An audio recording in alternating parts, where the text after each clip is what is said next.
Para hacer una medición correcta del SAC, aparte de ver la cantidad de fricción estática que aparece en la horquilla debido a la falta de lubricación y a la falta de mantenimiento, ¿vale?, tenemos que realizar un par de mediciones. Con una única medición no es suficiente.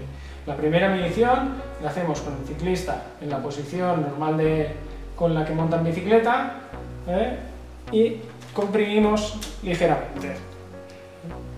Tomamos una primera medida, ¿vale?, y posteriormente,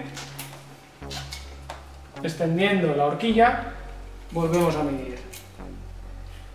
De esta forma, si aparece demasiada fricción, existirá una diferencia notable entre ambas medidas. Lo ideal es que esté situada esta diferencia alrededor de un 10% del recorrido total de la horquilla.